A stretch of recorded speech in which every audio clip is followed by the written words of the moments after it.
जय हिंद दोस्तों। आज की इस वीडियो में हम लोग सीखने वाले हैं कि दशमलव वाले संख्याओं का भाग विधि से वर्गमूल कैसे निकालते हैं। दोस्तों यहाँ पे बोलता है कि निम्नलिखित संख्याओं का निकटतम तीसरे स्थान तक वर्गमूल ज्ञात कीजिए, यानी कि दशमलव के बाद कम से कम 3 अंक होना चाहिए।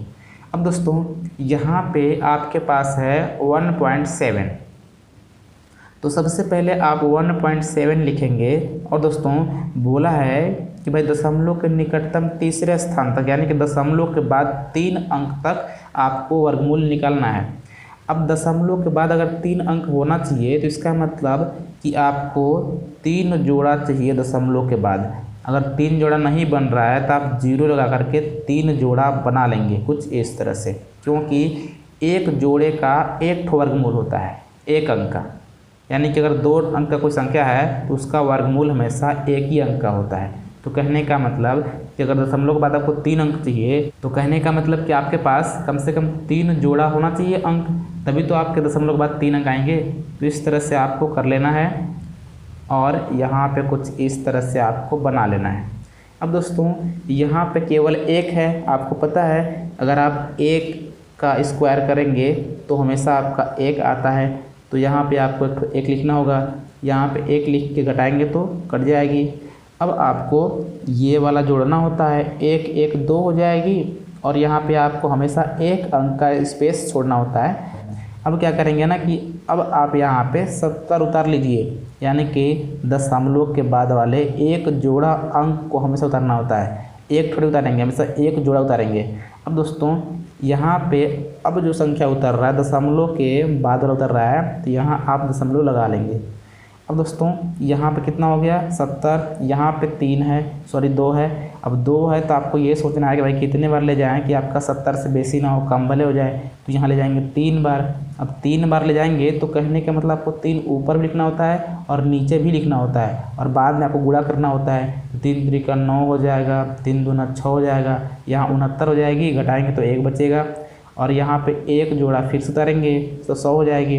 अब इसको जोड़ना होता है तो जाएगी 3 3 6 और ये वाला 2 हो जाएगी। अब दोस्तों यहाँ पे देख सकते हैं आप यहाँ 26 है, यहाँ केवल 100 है। अगर आप 1 बार भी ले जाते हो तो आपका 261 हो जाएगा, जो कि बेसी हो जाएगा 100 से। तो यहाँ आप 1 बार नहीं 0 बार ले जाओगे। दोस्तों जो हमने यहाँ पे 3 बार लगाया था, इसको यहाँ 3 लिखना था, यहाँ कितना बार ले जाना है 0 बार ले जाना है। कुछ इस तरह से 0 लिख लेंगे और यहाँ भी 0 लिखेंगे।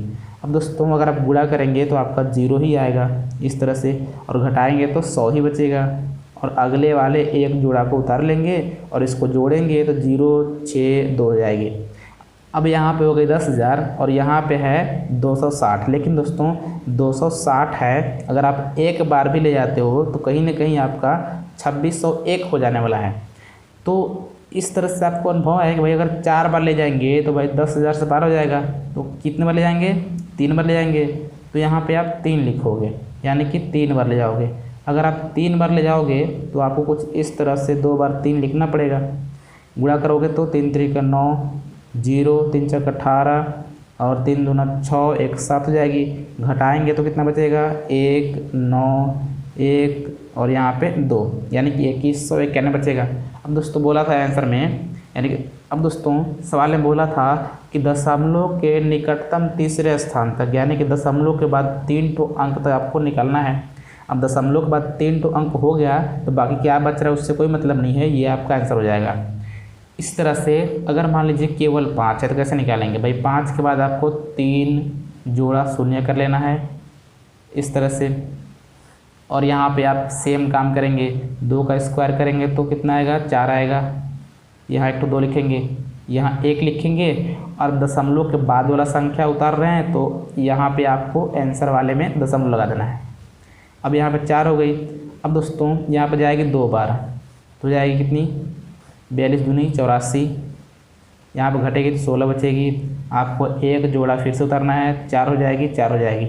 अब यहाँ पे जाएगी 3 बार, क्यों भाई अगर 3 बार जाएगी तो आपका कम से कम 13 14 कुछ आने वाला है। देखिए 3 3 9 3 चौको 12 के 2 3 चौको 12 1 13, यानी कि 1329 आ जाएगी। घटाएंगे तो 1 और 7 और यहाँ पे 2 271 बचेगी। यहाँ पर उतारेंगे 00, इसको जोड़ेंगे तो 3 3 6 4 और 4। यहाँ पे हो गई 446, यहाँ पे 27,100 है। दोस्तों अगर आप एक बार भी ले आते हैं तो आपका यहाँ पे कम से कम 4500 होने वाला है, यानी कि 4400 होने वाला है। तो आप अनुभव ये कीजिए कि भाई 27,000 यहाँ पे है तो क्या बार ले जाएँ, तो कम से कम 6 बार तो जाएगा ही जाएगा। आपको अगर ना पता लगे तो एक काम कीजिएगा कि अलग आप 6 से गुणा करके देख भी लीजिएगा। तो आप इस तरह से 6 लिखेंगे तो 6 छक्का 36 और 6 छक्का 36 3 39 और यहाँ पे 6 चौको 24 और 3 27, 6 चौको 24 और 3 27, सॉरी 24 और 2 26, यानी कि आपका 6 बार में 26,796 आ रहा है। तो आप यहाँ पे 6 बार ले जाएंगे और कितना हो जाएगा 26,796। आप घटाएंगे यहाँ पे घटाएंगे, जितना बचेगा आपको छोड़ देना है, क्योंकि यहाँ पे दशमलव के बाद 3 अंक आ गए हैं। तो इस तरह से आप इसका आंसर इस वीडियो कमेंट बॉक्स में कमेंट कीजिएगा। उम्मीद करता हूँ कि आपको ये वाली सवाल समझ में आई है। अगर समझ आई हो तो इस वीडियो को प्लीज़ लाइक करके चैनल को सब्सक्राइब कीजिए। मिलते हैं किसी और वीडियो में, तब तक नमस्कार, जय हिंद।